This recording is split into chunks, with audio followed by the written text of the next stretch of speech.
الرحيم marka hore halkan waxaan aad u salaamayaa dhammaan shacabka Soomaaliland waxaan maanta halkan isugu nimid in aanu madmadowga ka saarno ama aan clarification ama aan cadayno halka mowqifkaygii garabkii Jamaal Ali Xuseen oo hogaaminayay xisbiga UCD horta waa ogeydeenoo wixii nagu dhacay Soomaaliland oo waa ka wada warhaysay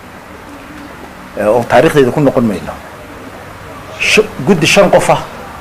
ayaan saaray oo anagu magacaabay guddida 5 qof ah waxa aan nidhi waxaad kulan la soo qaadataan wad xog nooga soo ururisay in aad ka la shirtaan labada xisbi qaran xisbiga wadani iyo xisbiga kulmiye maadaama xisbiga UCD laga burburay waxaan go'aansanay in dadkaygii aanay hareeraha iska taagnaan ee ay eegaan meesha ay danta ugu jirto danta qarankana ay ku jirto kadib markii 5 qof anagu aan magacaabay waxaan ka filayay 5 qof iyagoo inay ii yimaadaan oo mowqif midaysan ay igu yimaadaan anigu 5 qof waxaan u sheegay in anigu Jamaal Ali Xuseen aanan anigu shakhsi ahaan xisbina ku biiri doonin laakiin iyagu ay ka soo tashadaan maxay ahaydey oo ay mowqif midaysan noola yimaadaan kadibna nusdambeedka xisbiga dibadii gudaba xildhibaanada xisbiga iyo dadkii xisbiga soo saaray aan dib ugu la noqono oo markaa halkay dadku u badan yihiin markaa aan raacno sidaas ay ahayd mandate-ka la siiyay waxa dhacday guddidii 5 qof way kala jabeen oo kala fikrad bay noqdeen oo 5 qof deeymka labaaba halkan hareeraha iga fadhiya ee aan magacaabay ee horeeto 3 kamid ah guddidii iyo xubno kale oo mas'uuliyiin oo xisbiga ah ayaa shalay tolo warbaahinta la hadlay waxaanay u sheegeen in garabkii Jamaal Ali Xuseen uu ku biiray xisbiga wadani horta taasi xalaal wax ka jira ma jiraan sababtoo ah xisbiga garabka Jamaal Ali Xuseen gaar ah hogaaminayay anigina magaalada jooga waxaan la igala tashan oo la igula soo noqon oo procedure-keedii aan lahayn oo guddidii aanay u dhamayn 5 qof xataa aanay u dhamayn in shakhsiyaad intay meel istaagaan ay yiraahdaan garabkii baa go'aan ka qaatay waxa weeye mid aan wanaagsan weeyaan laakiin guddidaas 3 qof ah iyo mas'uuliyiintii kale waa ragii iyo dadkii ila soo dhintay ee ila soo shaqeeyay ee in badan ila soo halgay abaal iyo wanaag fara badan ayaan u hayaa haday iyagu go'aansadeen shakhsiyaadkaasi inay ku biiraan xisbiga wadan ducaan ugu darno wax allaali wax dhibaato ah saaxiibtinimadayadii wanaagayagii abaalkiina waa mid aan u hayo oo joogta laakiin go'aankii garabka Jamaal Ali Xuseen iyo halkay ku biiri doonaan waxay noqonaysaa maadaama ay guddidii ku kala jabtay in guddidii markaan mandate-keeda u dhamaaday oo aan go'aan midaysan ay keeni waayeen dibna anigu igu soo noqday maanta waxaan u sheegayaa shacabka Soomaaliland taageerayaasha xisbiga taageerayaashina la soo halgamay dadkii garab taagnaa mar walba in maanta laga bilaabo ay gacmahayga ku jirto aniguna aan taladayda dib ugu noqon doono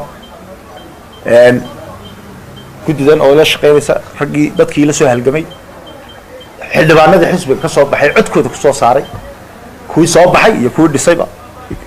iyo kuwii aan nasiibku siinba dibadda dadkii joogay oo qorba jooga ahaa ee nala shaqeynaya laamaha dibadda mas'uuliyiinta ka ahaa dadkii oo midaysan dib baan ugu noqonayaa waana ka fikirayaa ayaamaha soo socda anigoo qudhayda laftarkeyga markii horeeto go'aan ku qaatay inaan siyaasadda dhinac uga yar leexdo oo aan xisbina ku biirin laakiin dadku meel ku biiraan ayaamihii ugu dambeeyay waxa ay taageerayaasheeda iyo dadkeedu igu dhiirigelinayeen igu cabirayeen in aan taa aan sameeyay laftarkeygu aan cid culays ka saaro oo aan anigu qudhayda shakhsi aan ka badhayno marka aniga iyo intii iraacsan iyo intii xisbiga garabkayguna insha Allah waxaan rajaynaynaa inaan sida ugu dhaqsaha badan ayaamaha soo socda wiiga soo socda horaantiisa inaan ku dhawaaqi doono meeshii aan cududayda ku gelin waxaan ku wareejinayaa xuseen xasan badmaax oo ahaa aasaasyaashii xisbiga ucud raggii garabkii guddidii shantii qof aan saarayna ka mid ahaa ayaa isna kelmadiisa ku darsan doona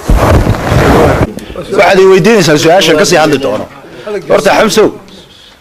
anigu aqoonyahan baan ahay maan odhan waan ahay waan sheegtay maan odhan dee waan ahay oo ummadda la ilaahay waa ii ogsoon tahay siyaasaddana dee haddii aan xataa muuse biixi iyo dadkan kale aan eego dee adeer wax dhibaataya kuma jiraan gaboosaba waa kii ku biiray isagoo la col ahaa ciro waa kii ku biiray dee horta okaadi ninka la yidhaahdo saleebaan gaalmo waa kii ku biiray siilaayo marka horta waxaad weydiinaysaa dee adeer horta dee maaha gaalo maaha nimankaasi siyaasadana weligeed way jiri jirtay dad col ahaayoo marka dambe isku biira siyaasadana way odhan jirtay weligeed baa tii la odhan jiray siyaasaddu saaxiib joogta ma laha dan joogtaaba le somaliland baan ku bartay taa laakiin waxaan kuu sheegayaa go-aanka iyaga annaga weli gadaal maan kasoo jeegna saaxiibadaydana way naga degdegeen maanaan kala fogeyn qudhooda maanaan kala fogeyn ee way naga degdegeen marka taasi macnaheedu ma aha ama iyagana ka daba tegaynaa ama kulmiyaan tegaynaa dee meeshaan doonaan tegaynaa soo maad fahmin haddaan doono dhexdhexaad baan iska joogaynaa ha odhanayno markiiba conclusion ha gaanin ma qoladaas unbaa kuu bannaan optionskaasoo dhanna waa qaar noo bannaan weeyaan laakiin waxaan jeclayn saaxiibaday inay go-aankii aanu dhibnay inuu dib noo soo noqdaan annagoo midaysan oo isu caloolfayo oo caadiyada in si fiican maartay go-aanka soo horta ikaada dhamaystiray waxaa kaloo aan kuu sheegaya haddii xataa ay dhacdo inaan dee aan ku kala leexano dadku fikirka way ku kala leexdaan qaar baa halkaa tegi karaya waa loo ducaynaya iminka waa naga u ducaynay soo maad fahmin annagana waanaa kuu sheegay saddexdaa wadaan noo bannaan inaan saaxiibaday ka daba tagno kow oo option noo bannaan laba inaan iska joogno oo aanan meel la tegin saddex saan kuu sheegay dee inaan kulmiye qudhiisa tagno waa aniga kuu sheegay dee kulmiyeba rag noocaasoo kale oo ka horreeyeyna dee way galeen saleebaan iyo dee gaboose oo dee siyaasiyiin waaweyn oo rogcadaayin ah dee laftirkooda wixii ay sameeyeen haddaan sameeyo dee adeer qalad maan jiro wasalaamu calaykum waraxmatullah